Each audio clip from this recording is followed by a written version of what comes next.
సాధించిన నేనే ఒక పాట ఉన్నది. నువ్వు మాట్లాడకపోతే నాతో మాట్లాడు ప్రభువా, నీవే మాట్లాడు. సంసోను పాడతాడు. నువ్వు మాట్లాడడానికి నాకు ఎన్ని జరిగినాయి. నా పాట గుర్తురావడం మంచి పాట అది. ఆ పాట దేవుడు మనతో మళ్ళీ ఇంకొక పాట కూడా అది, నాతో మాట్లాడు దేవా అనేది ఒకటి ఉన్నది. నీ మాట చాలయ్యా, నీ చూపు చాలయ్యా, నీ ఉంటే నాకు అదే కదా, ఆ పాటే కదా. నాతో నీవు మాట్లాడినచో నీ బ్రతికెదను. నాతో నీవు మాట్లాడినచో నే బ్రతికెదను ప్రభు. నా ప్రియుడా, నా హితుడా, నా ప్రాణనాథుడా,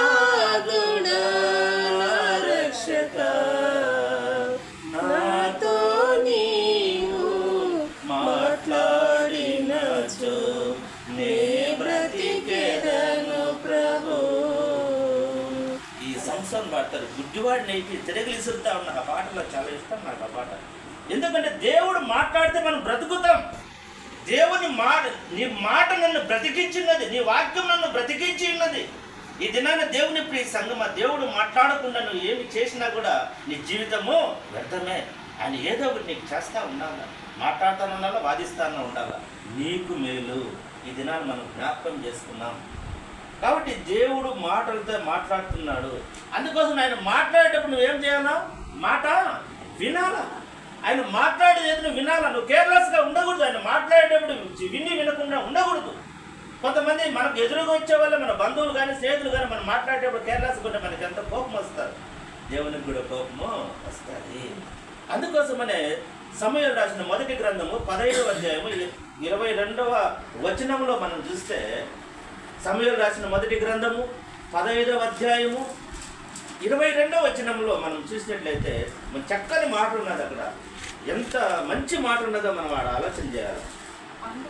అందుకు సమూయేలు తాను సెలవిచ్చిన ఆజ్ఞను ఒకడు గైకొను వలన యెహోవా సంతోషించినట్లు ఒకడు దహన బలులను అర్పించడం వలన ఆయన సంతోషించిన ఆలోచించుము. బలులు అర్పించుట కంటే ఆజ్ఞలు గైకొనుటయు పొట్టేళ్ల కొవ్వు అర్పించుట కంటే మాట వినుటయు.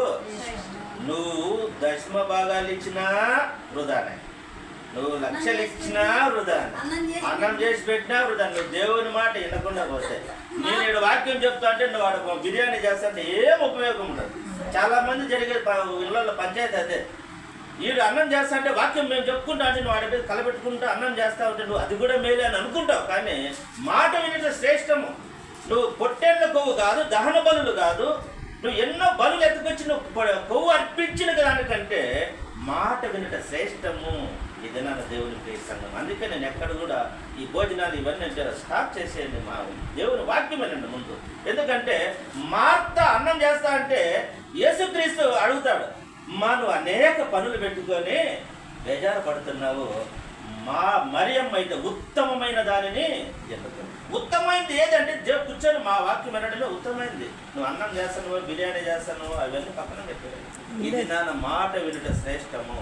దేవుని ప్రియ సంఘం ఇవన్నీ చేస్తూ లేదు. నేను చెప్పేది అదేమ్మా. ఎందుకంటే మాట గురించి చేస్తుంది. ఎందుకంటే నువ్వు మాట వినకుండా నువ్వు ఏం చేస్తే ఏం ఉపయోగం? వాక్యం వినకుండా ఏం చేస్తే ఏం ఉపయోగం? వాక్యమే కదా నీ జీవితాన్ని మార్చేది, వాక్యమే కదా నీ బ్రతుకును మార్చేది, వాక్యమే కదా నీకు నెమ్మది కలిగించేది, వాక్యమే కదా నీ ఇంటిని అభివృద్ధి పరిచేది. మరి దీనికి దూరం అయిపోయి నువ్వు ఎన్ని చేస్తే ఏం లాభం? అందుకే ఆయన అంటాడు, నువ్వు పొట్టేను కొవ్వు అర్పించినా గాన మాట వినుట శ్రేష్టము. ఇది నా దేవుని ప్రియ సంగమా, దేవుని మాటకు విలువ ఇవ్వని వారు, దేవుని మాటను అంగీకరించిన వారు కరెక్ట్. ఈ మాట మనం జ్ఞాపకం చేసుకోవాలి. 95వ కీర్తన 7వ వచనం చూడండి. 95వ కీర్తన 7వ వచనం. 95వ కీర్తన 7వ వచనం. రండి నమస్కారము చేసి సాగిలు పడుదుము, మనలను సృజించిన యెహోవా సన్నిధిన మోకరించదము నేడు. ఈ మాట బాగా గుర్తుపెట్టుకోండి. 95వ కీర్తన 7వ వచనం. నేడు మీరు ఆయన మాట అంగీకరించిన ఎడల ఎంత మేలు. ఈరోజు మేలులు చేసే దేవుడు నేడు. ఎప్పుడు? రేపు చెప్పలా, రేపటి నుంచి వినండి అని చెప్పలా, మొన్నటి నుంచి వినండి అని చెప్పలా. నేడు ఈ రోజు నువ్వు దేవుని మాట వింటే నీకు మేలు. నువ్వు ఎప్పుడో వింటా సార్, నేను మళ్ళీ వింటాను, చాలా రోజుల తర్వాత వింటాను, నాకు కొన్ని పనులు ఉన్నాయి, ఇవి చూసుకొని వచ్చి నీ మాట వింటాను. రేపు నీది కాదు, నేడే. ఆయన అందుకే చెప్పాను, నేడే ఈ రోజు దేవుని మాట నువ్వు వింటే నీకు ఎంత మేలు. ఈరోజు దేవుని ప్రియ సంగమా, దేవుని మాటను వినడానికి ఇష్టపడుతున్నావు. కొంతమందికి దేవుని మాటలు చెప్తే తలకి ఎప్పుడు లేచి వెళ్ళిపోతారు. అది సినిమా మాటలు కానీ ఇంకో ఎవరి గురించో పక్కింటి వాళ్ళ మాటలు కానీ చెప్తే చెవులు విక్కిచ్చింటారు. ఏం మాట, ఇంకా ఏం జరిగింది, ఇంకా ఏం జరిగింది, ఇంకా లోడుతూ ఉంటారు.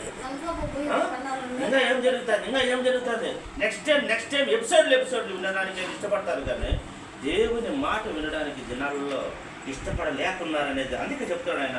నేడు ఈరోజే నువ్వు అంగీకరించే అంత మేలు. ఈరోజు మన జీవితానికి ఈరోజే మనకు అంగీకరించాలి, ఆయన మాట వినాలా. అలాగే కీర్తన 34:11 చూడండి. కీర్తన 34:11.